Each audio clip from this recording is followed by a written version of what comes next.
Bonsoir, bienvenue pour ce premier grand oral de la saison. Grand oral, je vous le rappelle, France Bleu Touraine, La Nouvelle République et TV Tour Val-de-Loire. Et pour inaugurer cette saison 2012-2013, on reçoit une tête d'exécutif, un principal de collège qui nous vient du Loiret. Je dis ça pour les Tourangeaux, je dis bien sûr ça avec humour. Cet homme, il s'agit bien sûr du président PS de la région Centre, François Bonneau. Bonsoir. Bonsoir. Un petit point rapide sur qui vous êtes. En deux mots, vous êtes né en 1953 à Milly, c'est dans le Loiret. Vous avez fait des études de lettres modernes. Vous avez commencé votre carrière professionnelle en tant que conseiller d'orientation. Vous êtes devenu après principal de collège et vous êtes aujourd'hui le principal du collège Robert Schuman à Milly. Côté politique, vous avez été vice-président de la communauté d'agglomération de Montargis, conseiller municipal de Montargis. Vous êtes conseiller régional depuis 1998 et puis donc au conseil régional, vous avez présidé le groupe socialiste de 2000 à 2007. Vous avez été vice-président chargé de l'éducation. L'éducation, c'est un thème qui vous est cher, on en parlera. Vice-président chargé de l'éducation de 2004 à 2007. Et puis enfin, vous êtes président de région depuis 2007. 4 personnes pour vous interviewer, moi-même. Et puis Éric Bégala, rédacteur en chef de France Bleu Touraine. Bonsoir François Bonneau. Olivier Pouvreau, journaliste à Nouvelle République. Bonsoir François Bonneau. Et Jérôme Desruy, rédacteur en chef de TV Tour Val-de-Loire. Bonsoir. Une question pour commencer, avant qu'on rentre dans le vif du sujet. Lors des dernières régionales, un sondage avait révélé que vous étiez le président de région de France le moins connu. Est-ce que vous avez l'impression d'avoir inversé la tendance? Vous faites régulièrement des déplacements sur le terrain. Est-ce que c'est dans cet objectif-là? Un sondage heureux, puisque de ce statut de moins connu, finalement, il est advenu une réalité objective. Plus de 50% dans une triangulaire, plus de 50% des habitants de cette région choisissant la liste que je conduisais. Oui, en effet, la notoriété, c'est quelque chose qui s'acquiert dans le contact, dans le portage de politique, dans la présence sur les territoires. Ça fait aujourd'hui 5 ans que j'exerce cette responsabilité à la tête de la région. 5 années qui ont été des années de rencontres avec les élus, avec les associations, avec les acteurs économiques, avec la population, des forums, des visites, un certain nombre de manifestations importantes, un maximum de disponibilité pour être là où mes concitoyens se trouvent, c'est-à-dire dans leur vie réelle, dans leur vie économique, dans leur vie sociale, dans leur vie culturelle. Oui, je pense une évolution importante. Et puis, si vous le permettez, dans toute cette période, globalement, dans notre pays, une prise en compte extraordinaire de la décentralisation, une avancée de la décentralisation, de plus en plus d'habitants qui se disent, bien évidemment, l'État a un rôle à jouer, il est attendu, on en parlera, mais aussi les collectivités. On rentre dans le vif du sujet. D'abord, on parle national, politique nationale avec vous, Jérôme. Ouais, alors, il y a quelques jours, Libération, quotidien de gauche, a publié une qui a fait beaucoup parler. On y voyait une photo de François Hollande avec Jean-Marc Ayrault, un titre énorme, Les apprentis, référence aux multiples couacs gouvernementaux, aux nombreux ratés de l'exécutif, s'alimenter du même coup le procès en amateurisme fait au gouvernement. Alors, est-ce que vous avez trouvé ça injuste ou finalement révélateur d'une vraie carence ?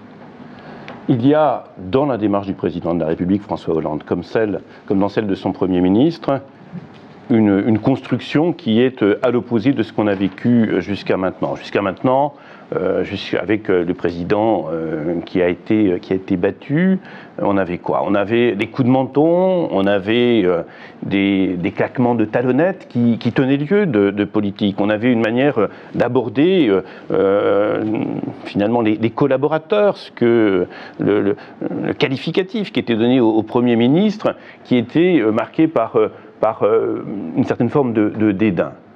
La position, la pratique de François Hollande, elle est diamétralement opposée. Pourquoi?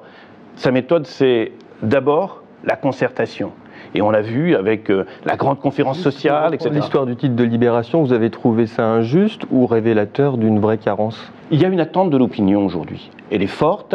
Les Français ont envie que ce gouvernement traduise dans l'action un certain nombre de choses. Ça révèle cela.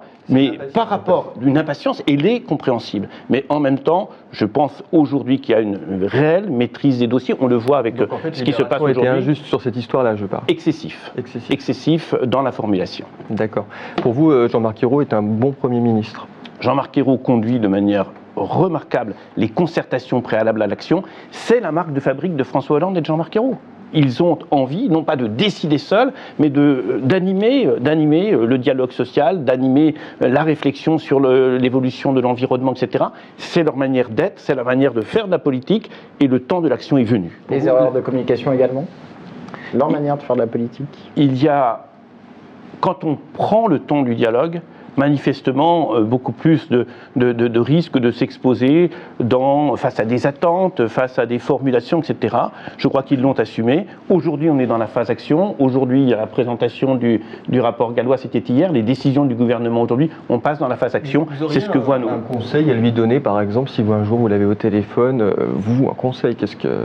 Mais écoutez, non seulement je l'ai au téléphone, mais on a eu régulièrement le plaisir de se rencontrer dans des dossiers importants, ceux de la décentralisation, les présidents de région reçus... La méthode, par exemple, parce que on voit que dans le pays, on ne comprend pas bien où le gouvernement va vraiment. Enfin, quel conseil vous pourriez lui donner, vous, qui remonterait du terrain, par exemple? Ou un conseil de communication, voilà, par exemple. La communication, elle est liée à sa personnalité, elle est liée à son style. Ce que je pense aujourd'hui devoir dire, c'est qu'en effet, nous sommes rentrés dans la phase qui doit être l'action. Après les concertations, après les réflexions, il faut très concrètement, sur l'économique, sur le social, sur l'éducation, en fait, maintenant, il faut aller au concret, traduire dans le concret. Il faut qu'il y ait les débats parlementaires, il faut que les lois viennent très rapidement à maturité, au vote, avec leur déclinaison dans l'action. On est rentré dans la phase action, voilà. C'est attendu, et je crois qu'il faut y aller. On arrête la concertation. On n'arrête pas la concertation. On n'arrête pas la concertation. Mais sur des sujets qui ont été traités, je pense à ceux de l'école, je pense à la grande conférence sociale, etc. Je pense au dynamisme de l'économie. Ces temps-là ont été traités par la concertation, par le dialogue. Le temps de l'action est venu. D'accord. Pour reprendre quelques-uns des couacs gouvernementaux, quand même, réponse rapide. Est-ce que, comme Cécile Duflot ou Vincent Payon, vous êtes favorable à la dépénalisation du cannabis, par exemple? Non. Pourquoi? Parce que je pense qu'on ne règle pas le problème par la dépénalisation. S'il y a véritablement un risque pour la santé, et je crois qu'il y a un risque pour la santé, un risque d'accoutumance, etc., on a un très fort devoir d'éducation, d'accompagnement de ces jeunes, pas que les jeunes qui fument, mais ils sont parmi les utilisateurs importants. Je crois qu'on doit travailler à lever leur mal-être, on doit travailler à l'éducation. Ce n'est pas par la dépénalisation qu'on réglera ce problème. Est-ce que la pénalisation a servi à quelque chose ? Est-ce que la pénalisation a servi à quelque chose? On a des chiffres finalement des plus importants d'Europe au niveau des consommateurs fumeurs. Donc vous êtes confronté à des élèves qui fument, quoi. Et vous savez qu'il y a actuellement en France, dans un certain nombre de lieux, des jeunes qui, en classe de 5e, sont des utilisateurs, des consommateurs occasionnels du cannabis. Et ma question, c'est est-ce qu'une dépénalisation ne va pas aller dans le sens d'un développement de ces usages? Je pense qu'il faut travailler par l'éducation et par l'accompagnement et non pas par la dépénalisation. Est-ce que vous pensez, comme Manuel Valls, pardon, que c'est pas le moment de permettre aux étrangers de voter aux élections locales? C'est pas un problème de moment. C'est pas un problème de moment.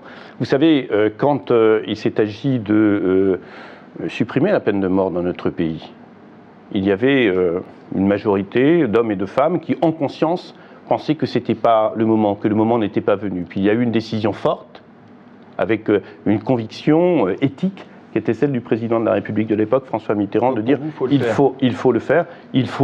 Alors aujourd'hui, bien évidemment, la problématique sociale elle est très importante, il faut que nous y répondions. C'est le travail, c'est vraiment l'exigence pour ce gouvernement, mais à l'évidence, il faut le faire dans ce mandat et le faire dans des délais qui sont des délais assez rapides. Justement, à peu près un délai, vous... C'est le calendrier parlementaire qui le dira, mais il faut le faire dans les 2 premières années de ce gouvernement. Ça me paraît nécessaire, c'est attendu par les femmes et les hommes qui ont choisi cette majorité, qui ont choisi ce président de la République. Et très concrètement, dire que les femmes et les hommes qui travaillent, qui paient l'impôt, qui vivent dans une commune, dans une ville, etc., vont avoir, par le bulletin de vote, leur mot à dire sur la manière dont leur argent est utilisé pour vivre. C'est une manière de les intégrer. On parle beaucoup de l'intégration aujourd'hui. C'est un processus, c'est un levier d'intégration extraordinaire. Je pense que nous devons absolument l'utiliser. Est-ce que vous pensez, comme Arnaud Montebourg, que le nucléaire est une filière d'avenir ? Le nucléaire est dans notre région, il faut en parler avec beaucoup de sérieux. Le nucléaire dans notre région est un élément important du développement économique. Ce qu'a dit le président de la République lorsqu'il a fait campagne, c'est que nous allons prendre en compte l'évolution, l'émergence d'énergies renouvelables et que nous allons le faire à un rythme bien supérieur à celui qui a été observé dans les années passées. La France ne peut pas rester le seul pays du monde qui va vivre avec 75 ou 80% d'énergie électrique produite par le nucléaire. Donc, faisons un effort important par rapport aux énergies renouvelables. À l'échelle de la région, peut-être aurons-nous l'occasion de le dire, nous y travaillons très fortement. En même temps, dire que dans quelques années, la part ne sera plus de 75, mais de 50%. C'est dire en même temps l'importance du nucléaire. 50%, si c'est la moitié de l'énergie qui est produite par le nucléaire, on ne peut pas régler ça comme finalement une énergie finissante qui est appelée à disparaître. 50%. Il faut continuer à investir dans le nucléaire. Il faut continuer à assurer la sécurité du nucléaire, à faire la recherche qui est nécessaire pour que cette phase du nucléaire puisse être totalement sécurisée et puisse s'articuler avec la problématique des autres énergies. Parce que dans les autres énergies, il y a des enjeux également qui sont des enjeux importants, qui sont des enjeux territoriaux. Moi, je n'ai pas envie que dans 20 ans, notre région, qui a une belle place pour l'énergie, soit une région qui, en matière de production d'énergie, soit sur le recul. Nous devons, à l'échelle de notre région, bien évidemment prendre en compte le nucléaire et assurer sa modernité, mais aussi travailler à son dépassement au complément qui sera apporté par le renouvelable. Alors 6 mois après son élection, François Hollande bat des records d'impopularité. On peut même parler de défiance. Maintenant, on a 2 Français sur 3 qui sont mécontents de son action, surtout pour ce qui concerne la lutte contre le chômage et la fiscalité. Les plus déçus sont ceux qui attendaient le plus du changement, les ouvriers et les salariés. Alors c'est vrai que la situation économique y est peut-être pour beaucoup, mais ça explique pas tout. Vous expliquez comment cette impatience, cette défiance? Permettez qu'on fasse simplement un regard sur le passé. Dans quel état le président de la République, François Hollande, et la majorité actuelle prennent le pays? Écoutez, je vais vous donner simplement deux séries de chiffres. La première, c'est le commerce extérieur.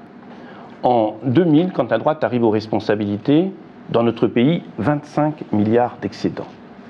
En 2012, lorsque la droite quitte les responsabilités, on est à 25 milliards de déficit. C'est-à-dire qu'en l'espace d'un peu plus de 10 ans, les gouvernements de droite, et notamment le gouvernement de Sarkozy, qui travaillait dans les orientations qui étaient celles de Nicolas Sarkozy, créaient 50 milliards, ont creusé de 50 milliards de commerce extérieur. Non, c'est pas facile. On sait que les politiques mettent 5, 10 ans à produire leurs effets. Non, c'est pas facile. Ce que dit la droite, c'est que ce sont les 35 heures qui sont la cause en partie de ça. Deuxième élément, l'industrie en France. Quand Sarkozy prend les responsabilités et dit vous allez voir ce que je vais faire, on a une part de l'industrie dans la valeur ajoutée qui est de 18%. Il s'en va 5 ans plus tard, on est à 12%. Donc aujourd'hui, pour répondre à votre question, la France, aujourd'hui, est dans une situation, d'ailleurs c'était Fillon qui l'avait dit, est dans une situation de très grande difficulté. Fillon disait faillite. De très grandes difficultés économiques. Il laisse la France dans une situation extrêmement dégradée. Est-ce que vous pensez que c'est en 100 jours, en 6 mois, qu'un gouvernement, aujourd'hui, dans une phase qui est une phase de crise, une phase critique, peut redresser cela? Non. À l'évidence, il va falloir la durée. Et la durée, c'est celle du quinquennat de François Hollande. C'est celle de cette majorité. Et aujourd'hui, très clairement, on le voit avec le rapport Gallois. Le rapport Gallois, on dit est-ce que ce sera 30, est-ce que ce sera 20? Est-ce que vous savez quel est le produit de la TVA, de la baisse de TVA qu'avait envisagé Nicolas Sarkozy? Sur la restauration? Non. Vous savez qu'il y avait une augmentation de la TVA et une baisse des charges. Oui, la baisse des charges. Une augmentation de la TVA. Augmentation de la TVA, baisse des charges. Est-ce que vous savez de combien? Elle était de 12 milliards. Aujourd'hui, on discute entre 20 et 30 milliards. Il y a une prise de responsabilité. Il y a un engagement. Il est durable. C'est pas un effet d'annonce. C'est pas un soir où un président va déclarer je vais. C'est vraiment un engagement politique fort, un engagement économique et social fort. Oui à l'impatience, parce que le chômage continue à monter. Parce que trop de jeunes aujourd'hui ont un mal terrible à rentrer dans le monde du travail. Il y a un problème de lisibilité quand même. Il y a une impatience, il y a une volonté de voir ces orientations qui sont choisies par la majorité traduites dans les faits, dans un redémarrage de l'économie. Je le comprends complètement, c'est normal, mais ça n'est pas une condamnation de ce que fait aujourd'hui. Vous pouvez nous citer 3 bonnes décisions prises par le gouvernement depuis 6 mois? Oui, volontiers. Volontiers. Il y a tout d'abord, et c'était extrêmement important, le fait de corriger une injustice terrible qui était celle de la réforme des retraites.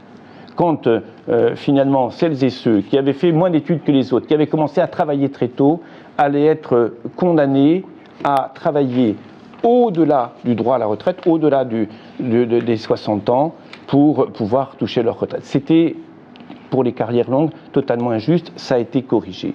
La deuxième ? La deuxième, ça touche très directement également le secteur qui est le secteur social. Et je crois, il faut prendre en compte la réalité des familles aujourd'hui.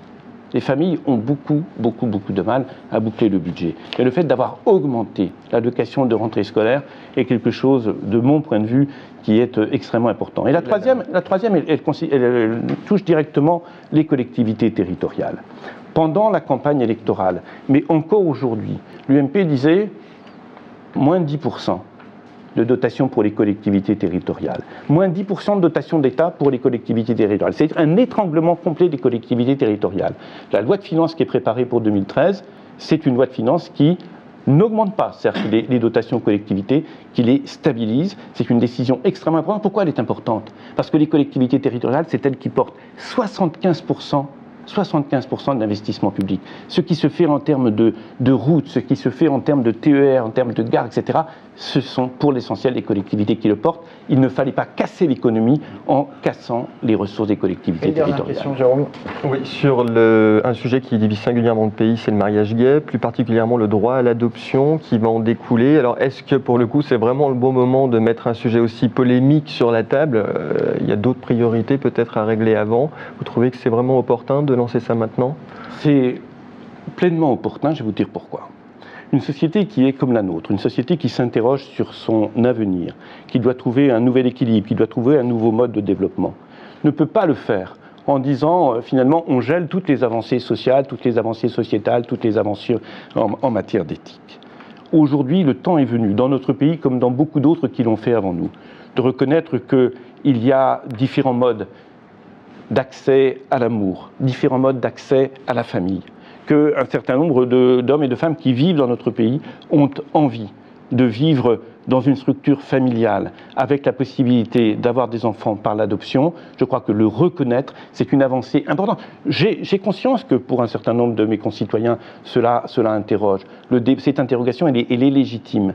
Mais aujourd'hui, un président a été choisi sur un discours clair, très clair dans ce domaine. Je crois qu'il faut le faire, que c'est très certainement un moment important pour notre société. Mais je voudrais vous dire une chose. J'ai entendu, moi, des qualificatifs qui étaient indignes de la part d'un certain nombre de responsables de l'opposition. Et vous savez à quoi ces qualificatifs m'ont fait penser ?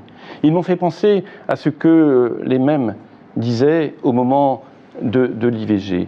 Quand Simone Veil a eu ce courage de dire « il faut absolument une loi sur l'interruption volontaire de grossesse ». Vous vous souvenez comment elle a été injuriée, blessée, etc. Elle a tenu bon. Elle a tenu bon parce que c'était sa conviction, parce qu'en conscience, elle pensait qu'il fallait franchir cette étape. Aujourd'hui, on est confronté à la même chose. Respectons-nous dans nos différences. Respectons le fait que, pour un certain nombre de femmes et d'hommes, c'est une difficulté à le concevoir, mais pour autant, il faut avancer. Mais sur l'adoption, parce que c'est ça le point le plus problématique finalement, est-ce qu'un enfant n'a pas besoin d'un père et d'une mère identifiés réellement ? Il ne faut pas se cacher derrière son petit doigt. Vous êtes principal d'un collège, vous savez... Justement, le nombre d'enfants aujourd'hui qui sont élevés dans des familles monoparentales, le nombre d'enfants qui, parfois vivant dans des familles monoparentales, connaissent les conséquences de la division, d'un conflit qui perdure, etc. Le nombre d'enfants qui, appartenant à une famille monoparentale à un certain moment de leur vie, vont se retrouver avec deux référents parentaux qui vont être du même sexe, il n'est pas négligeable aujourd'hui. Et je peux vous assurer que ce qui marque l'évolution d'un enfant, que ce qui marque son équilibre, que ce qui marque son épanouissement, c'est très certainement pas le fait qu'il y ait deux genres dans le couple parental, mais qu'il y ait ou non de l'amour, qu'il y ait ou non de l'affection. C'est ça qui compte dans l'éducation de l'enfant. On va reparler de ce sujet de la compétitivité. Vous parliez tout à l'heure du rapport de Louis Gallois. À l'heure où nous enregistrons cette émission, on ne connaît pas encore les décisions gouvernementales qui vont suivre. Toujours est-il que le PS semble s'être emparé du sujet, de la compétitivité, du coût du travail. Est-ce qu'il n'y a pas une certaine inflexion idéologique de la part du Parti socialiste? Parce qu'auparavant, on n'entendait pas les responsables politiques du PS parler de ces sujets-là. C'était plutôt des thèmes chers à la droite. En tant que président de région, mais aussi en tant que militant politique et que citoyen, il y a quelque chose qui m'est toujours apparu comme à la limite intolérable. C'est cette idée que finalement la droite aurait le monopole de l'entreprise, aurait le monopole des entrepreneurs. Peut-être que c'est un manque de communication de la part des... Qu'est-ce que c'est que cette vision? Qu'est-ce que c'est que cette vision?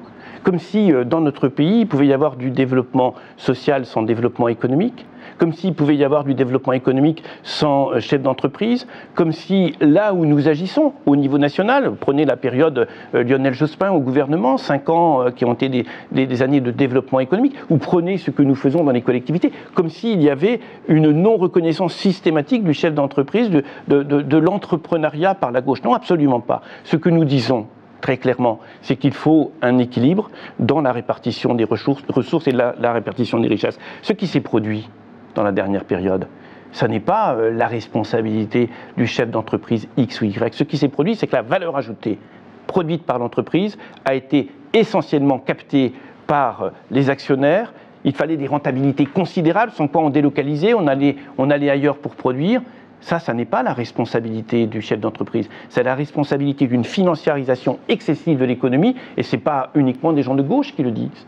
C'est l'ensemble des analystes qui regardent comment évoluent les systèmes économiques. Là, ce sujet de la compétitivité, ça risque de mécontenter ça mécontente d'ailleurs, des alliés traditionnels d'antan, les communistes par exemple. Jean-Luc Mélenchon disait que tout est à jeter dans ce rapport. Est-ce que vous leur tournez finalement pas définitivement le dos aux communistes? Ils ne participent déjà pas au gouvernement. Est-ce que le Parti socialiste ne rentre pas dans une nouvelle ère finalement? Non. Non, absolument pas. Et alors, aujourd'hui, vous avez, au niveau des organisations syndicales, un certain nombre d'entre elles, au niveau des formations politiques, et notamment des formations politiques de gauche, la question, est-ce que le partage de la valeur ajoutée, le partage de la richesse, se fait de manière équitable? Certains, ils n'ont pas tort de le dire par rapport à ces 8 millions de Français qui vivent en dessous du seuil de pauvreté. Certains disent le revenu du travail n'est pas à un niveau suffisant. Et en même temps, pour que le revenu du travail évolue, il faut qu'il y ait des entreprises, il faut que ça marche. Aujourd'hui, les entreprises, je le disais tout à l'heure, avec cette part de l'industrie qui va déclinante dans cette période des 10 années qui ont précédé, il faut que les entreprises retrouvent de la compétitivité, puissent produire dans des conditions qui leur permettent à la fois de vendre sur le territoire national, d'exporter. L'exportation, c'est important. C'est ça que veut aujourd'hui Jean-Marc Ayrault, que veut François Hollande. C'est l'esprit même du rapport de Louis Gallois. C'est ça que nous voulons. Ça n'est absolument pas opposé à une dynamique sociale. Pour qu'il y ait de la distribution de richesse, faut-il d'abord produire de la richesse? Alors ce rapport dans les détails. Alors dans les détails justement, la mesure phare de ce rapport et probablement les mesures phares qui vont être prises par le gouvernement touchent à la limitation des prélèvements fiscaux sur les salaires. 30 milliards recommande Louis Gallois, 20 milliards dit-on pourrait être l'option du gouvernement. Est-ce que vous n'avez pas peur que la compensation financière, parce qu'il va falloir quand même les trouver, ces 20 milliards, se fasse sur le dos des collectivités territoriales, entre autres, notamment des régions? On a parlé d'augmenter un petit peu la TVA pour trouver ces 20 milliards. On a parlé aussi, on verra ce qu'il en est, de grever un petit peu plus le budget des collectivités territoriales, des régions. Aujourd'hui, c'est globalement l'action publique qui, en effet, prise dans ses contraintes, doit se développer avec des moyens qui sont étals, voire légèrement en diminution. Il faut que nous sortions de cette crise. Autrement que par l'emprunt. 600 milliards supplémentaires qui ont été creusés en termes de dette dans la période antérieure. Il faut que nous fassions autrement. Pour faire autrement, il faut à la fois relancer la machine économique. C'est la notion de croissance portée par François Hollande à l'échelle européenne. C'est la notion qui est portée par le rapport de Louis Gallois aujourd'hui. Alors, oui, les collectivités ont un effort à faire et nous faisons et nous continuerons très certainement pendant les toutes prochaines années à faire cet effort. C'est-à-dire budget bloqué, c'est-à-dire un budget qui est globalement étal, un budget qui est étal mais qui fait des priorités, un budget qui, si vous le permettez, parlons du budget 2013 de la région que je prépare actuellement. Ce budget 2013 de la région, j'ai considéré qu'il fallait maintenir l'investissement. Maintenir l'investissement, on sera très certainement aux alentours de 290 millions d'euros investis, parce que derrière l'investissement, il y a des entreprises qui travaillent. Maintenir l'investissement, qu'il ne fallait pas augmenter l'emprunt. La solution facile, il y a moins de dotation, on va à l'emprunt. Je ne veux pas que nous allions à l'emprunt, parce que l'emprunt d'aujourd'hui, c'est une facilité, mais c'est une énorme difficulté pour demain. Ne pas augmenter l'emprunt. Et donc, comment on fait ? La solution, c'est en effet de contraindre nos dépenses de fonctionnement. Et nous allons le faire dans un certain nombre de domaines. Mais quand on regarde les besoins de nos concitoyens, il y a en même temps des besoins nouveaux. Je prends le domaine de la formation professionnelle, puisqu'on est en responsabilité fortement en tant que région sur la formation professionnelle. Vous avez vu que les emplois d'avenir vont être engagés. Vous allez en prendre combien d'ailleurs des emplois d'avenir ? Vous avez un chiffre ? Je n'ai pas de chiffre pour ce qui concerne le périmètre propre de la région, nous en prendrons un certain nombre, mais au-delà de ça, nous allons engager un plan de formation. Un plan de formation pour qu'ils soient qualifiés en sortant de leur emploi d'avenir. Eh bien, pour ça, il faut de l'argent. Il va falloir réorienter à l'intérieur d'un budget, réorienter sur des priorités. Réorienter sur des priorités de la formation, réorienter sur des priorités de la recherche. À cet égard, 2013 sera une année au cours de laquelle on va lancer un grand projet de recherche, très certainement autour de thématiques touchant aux points forts de cette région. On parlait de l'énergie tout à l'heure, on pourrait parler du médicament, on pourrait parler de tout ce qui est cosmétique, etc. Des grands projets de recherche pour que nous préparions demain, et puis très concrètement aider et soutenir les entreprises. Alors, et c'est la raison pour laquelle, je termine là-dessus si vous le permettez, c'est la raison pour laquelle j'ai signé très récemment avec la Banque européenne d'investissement la mise à disposition pour les entreprises de notre région, dans un certain nombre de secteurs, de 300 millions d'euros pour que les entreprises qui ont envie d'investir pour préparer l'avenir, pour aller vers de nouvelles productions, pour se développer, puissent le faire sans connaître trop les contraintes du crédit que nous connaissons aujourd'hui. Alors à côté de ce dispositif, il y en a un autre qui va se mettre en place, c'est la Banque publique d'investissement, donc portée sur les fonds baptismaux il y a un mois, à la mi-octobre. Les régions ont été déçues apparemment de ne pas être suffisamment associées, puisque cette Banque publique d'investissement devrait pouvoir aider à l'investissement en région, surtout des PME ou des entreprises intermédiaires. Ça ne sera apparemment pas le cas, les régions ne seront pas associées. Vous dites quoi au gouvernement ? Il faut revoir la copie là-dessus, il faudrait qu'on puisse être un petit peu plus associé qu'on ne le sera. La réalité n'est pas celle-là. La réalité n'est pas celle-là. C'est ressenti par l'Association des régions de France. Présidence du Conseil d'orientation au niveau national, assurée par un président de région. C'est aujourd'hui à peu près acté. Présidence des conseils d'orientation à l'échelle des régions, elle sera possiblement assurée par un président de région, mais dans tous les cas, les élus régionaux seront dans ce conseil d'orientation. Comité des engagements. Ils n'ont pas forcément droit de décision, au contraire des fonctionnaires de la Caisse des dépôts et consignations. Nous ne demandons pas, puisque ce n'est pas une compétence, nous ne demandons pas de faire la décision en tant que région. Il y a un certain nombre de structures qui sont spécialistes de ça, mais nous demandons à être associés au comité d'engagement de telle manière qu'il puisse y avoir véritablement les valeurs, les orientations fortes que nous portons pour le développement économique régional, et nous serons dans ces comités d'engagement. Donc certes, ce n'est pas une somme de banque régionale, ce sera bien une banque nationale avec une déclinaison régionale, mais dans ces domaines-là, les régions seront présentes, et par rapport à ce que j'attendais de cette banque publique d'investissement, je crois que l'équilibre qui a été trouvé est un bon équilibre. On parle décentralisation, on appelle ça l'acte 3 de la décentralisation, c'est en cours. En bref, il s'agit de préciser un petit peu plus clairement les compétences du millefeuille administratif français, les communes, les villes, les régions, etc. Actuellement, par exemple, la région gère les lycées, alors que les départements gèrent les collèges. Ce sont les régions qui sont compétentes sur la formation professionnelle. Est-ce que ce millefeuille administratif va un peu s'alléger ? Vous travaillez en tant que président de région avec d'autres là-dessus ? Il le faut absolument. Est-ce qu'il faut clairement enlever un échelon, le département par exemple ? La question n'est pas posée aujourd'hui dans cette phase de décentralisation. Par contre, clarifier les compétences. Qu'on n'ait pas 3 collectivités qui se partagent une responsabilité sur un même... Je reprends l'économie, la compétence économique. Pour être efficace dans cette période où les choses vont très vite, où la concurrence se joue au niveau local, mais aussi au niveau mondial, de manière extrêmement agressive, il faut qu'il y ait, à l'évidence, dans cet ensemble qui est constitué par l'État, par la région, par le département, par les intercollectivités, il faut qu'il y ait une clarification.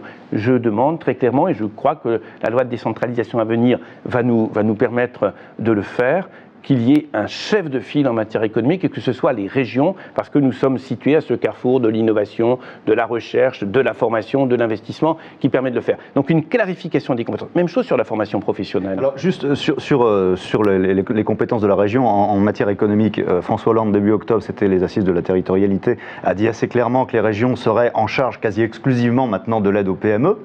Il a préfiguré un petit peu ce que devraient être les prochaines lois de décentralisation. Alors localement, les départements font un peu la tête, parce qu'ils avaient aussi des dispositifs en place. Est-ce que la région n'est pas un petit peu trop éloignée du terrain, des bassins d'emploi, des bassins de vie économique, comme Tours par exemple, par rapport au conseil régional, un petit peu je vais plus loin. Vous donner, Loche, je vais vous donner un ordre de grandeur pour répondre à votre question. Aujourd'hui, avant cette phase de clarification que j'appelle de mes voeux, 72-73% des aides financières apportées au développement économique à l'échelle de notre région le sont par la région. Ça veut dire que la somme des départements, de ce qu'apportent les départements, de ce qu'apportent les agglomérations, constitue 25% des aides. On est déjà à 75%. Alors je dis, puisque nous en sommes à ce niveau et que ça fonctionne bien, je vous assure, quand je vais sur les bassins de vie, que je rencontre des PME, soit individuellement, soit collectivement, l'action de la région, elle est appréciée, elle est vécue comme proche parce qu'il y a des responsables régionaux qui visitent ces entreprises, qui leur parlent des aides à l'innovation, qui les mettent en réseau, qui facilitent un certain nombre de choses. Nous travaillons avec les chambres de commerce et d'industrie, nous travaillons avec les réseaux d'entreprises, donc ça fonctionne. Je crois qu'il faut aller jusqu'au bout de la logique. Ça permettra à chacun d'avoir clairement une responsabilité. Ça veut dire qu'à terme, vous géreriez 90, 95, 100% des aides aux PME et disons au développement économique en général? Dans tous les cas de figure, il faut qu'il y ait un pilote, il faut qu'il y ait une gouvernance, il ne faut pas qu'il y ait 36 acteurs sur le terrain. Si sur un territoire particulier, il faut passer convention avec un département ou avec une agglomération pour que les choses se fassent, pourquoi pas? Mais en tous les cas, la politique est définie à l'échelle de la région, les outils sont coordonnés par la région et l'efficacité, je vous assure, s'y trouvera largement. Juste avant qu'on se laisse pour une courte page de pub, on est vraiment en retard. Juste, vous ne donnez pas l'impression d'être hostile à la suppression des départements. Est-ce que oui ou non? Est-ce qu'on peut les supprimer? Honnêtement, la question aujourd'hui, elle n'est pas posée comme ça. Et vous, votre avis personnel là-dessus? Si je me projette dans un avenir long, je crois qu'en effet, on aura beaucoup de réponses publiques qui seront apportées par la région et que l'existence du département tel qu'elle est aujourd'hui apparaîtra certainement relative. Merci beaucoup. On se retrouve dans quelques instants après la pub.